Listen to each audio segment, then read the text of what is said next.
નમસ્કાર, આપ જોઈ રહ્યા છો જેકેએસ ન્યૂઝ ગુજરાતી વાત। જામનગર જિલ્લાના ચૂંટણી અધિકારી અને કલેક્ટરના અધ્યક્ષસ્થાને પત્રકાર પરિષદ યોજાઈ હતી। જામનગર દ્વારકા જિલ્લાના મતદારો માટે માર્ગદર્શિકા તેમજ ઉમેદવારો અને મતદાન મથકો તેમજ વેબકાસ્ટ તેમજ મતદાન મથક ખાતેથી સુવિધાઓ સહિતની વિસ્તૃત માહિતી અપાઈ હતી। જિલ્લા વિકાસ અધિકારી ઉમેદવારોના ખર્ચ અંગેની તથા જિલ્લા પોલીસ વડાએ સુરક્ષા વ્યવસ્થાની વિગતો આપી હતી। આવતીકાલે તારીખ 7 મેને સવારના 7 વાગ્યાથી લોકસભા ચૂંટણી 2024નું મતદાન શરૂ થશે, જેના અનુસંધાને જામનગર જિલ્લા ચૂંટણી અધિકારી અને કલેક્ટર બીકે પંડ્યાના અધ્યક્ષસ્થાને પત્રકાર પરિષદનું આયોજન કરવામાં આવ્યું છે। પત્રકાર પરિષદમાં તેઓએ પત્રકારોને મતદાન દિવસ માટે કયા પ્રકારની વ્યવસ્થાઓ કરવામાં આવી છે તેની આ આંકડાકીય માહિતી આપી હતી, જેમાં જામનગર જિલ્લામાં 1/4/2024 સુધીમાં તથા દ્વારકા જિલ્લામાં મતદારો નોંધાયા હતા। પ્રથમ વખત મતદાન કરી રહેલ 18 થી 19 વર્ષના યુવા મતદારો, જેમાં જામનગર જિલ્લાના 30,448 તથા દ્વારકા જિલ્લાના 14,432 મતદારો છે। જામનગર જિલ્લામાં વરિષ્ઠ વયના 85 કે તેથી વધુ વયના 11,387 અને દ્વારકા જિલ્લાના 6,002 મતદારો છે, તેમજ જામનગર અને દ્વારકા જિલ્લાના અનુક્રમે 10,204 અને 7,430 દિવ્યાંગ મતદારો છે। કાલાવડના હરદોલ હાઈસ્કૂલમાં તેમજ જામનગરના ગ્રામ્ય હાલારી વિશાળ તેમજ જામનગરના ઉત્તરમાં ડીકે વીપ arts and commerce science college તેમજ જામનગર દક્ષિણના પ્રભુલાલ સંઘરાજ શાહ વિદ્યાલય તથા ડીસીસી વિવિધલક્ષી હાઈસ્કૂલ તેમજ જામજોધપુરમાં સ્વામી વિવેકાનંદ ખંભાળિયામાં મહેસૂલ ભવન તેમજ દ્વારકા વિધાનસભા મતદાર વિભાગમાં Sharda Peeth college zonal route receiving centre રહેશે અને જામનગર જિલ્લામાં કુલ 1247 ઈવીએમ અને 1247 વીવીપેટ તથા 25% એટલે કે 310 ઈવીએમ અને 35% એટલે કે 434 વીવીપેટ રિઝર્વ રાખવામાં આવ્યા છે। જેકેએસ ન્યૂઝ ગુજરાતી સાથે હર્ષલ ખંડેરિયા, જામનગર। આપણા જે કલેક્ટર સાહેબ છે બધી જે ઇલેક્શન રિલેટેડ સૂચના આપને આપી છે। કાયદો અને વ્યવસ્થા સંબંધિત હું આપને જણાવવા માગું છું કે આપણા જિલ્લામાં 4 જે એસપી લેવલના ઓફિસર આપણને મળ્યા છે અને 10ના આસપાસ આપણે ડીવાયએસપી લેવલના ઓફિસર મળ્યા છે અને કોઈ અમારી જે ફર્સ્ટ પ્રાયોરિટી છે આ ઇલેક્શન મેં કાયદો અને વ્યવસ્થા બની રહે અને કોઈ પણ જાતનું ઇલેક્શનમાં આપણે વ્યવધાન ના આવે એટલા માટે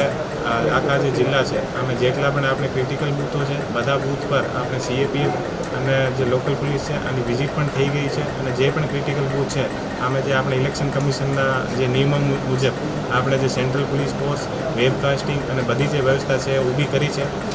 અને આપના માધ્યમથી હું બધાને જણાવવા માગું છું કે આપણા જિલ્લામાં બધા લોકો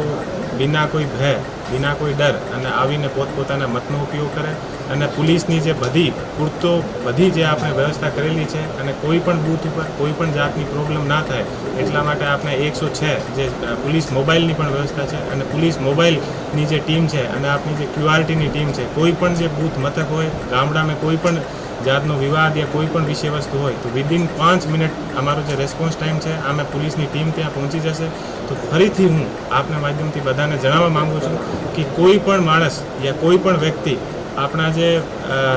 ફ્રી એન્ડ ફેર જે ઇલેક્શન થશે આ ઇલેક્શનના અંદર વ્યવધાન જે કરવાની કોશિશ કરશે તો આ પર જે આપણે આઈપીસી છે અને જે જનપ્રતિનિધિત્વ જે આપણો અધિનિયમ છે આના અનુસાર કડકથી કડક કાર્યવાહી કરવામાં આવશે।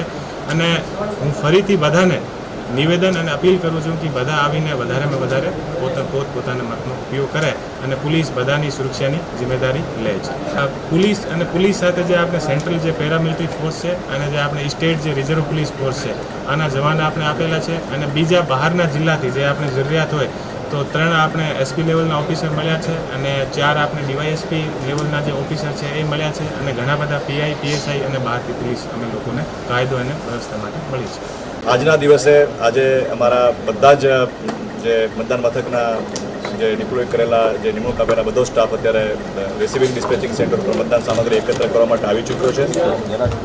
1881 મતદાન મથક ઉપર તમામ કર્મચારી મિત્રો અત્યારે આવી ચૂક્યા છે, બધા સામગ્રી અત્યારે લઈ રહ્યા છે અત્યારે અને બપોર સુધીમાં સામગ્રી એ બધી એ પોતાની પાસે લઈ લેશે અને ત્યારબાદ એ પોતપોતાના રૂટ ઉપર ત્યાં એ રવાના થશે।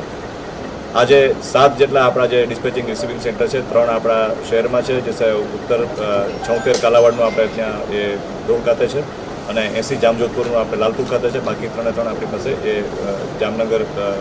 ગ્રામ્ય, જામનગર ઉત્તર અને જામનગર દક્ષિણના એ આપણા જામનગર શહેરની અંદર જ છે। એ 3 જગ્યાએથી બધી જ મતદાન ટુકડીઓ રવાના થશે। વાહનની બધી વ્યવસ્થા થઈ ગઈ છે અને રવાના ઝોનલ અધિકારી સાથે એ પોલીસ બંદોબસ્ત સાથે રવાના થશે અને એ દરેક મતદાન મથક ઉપર પહોંચી જશે અને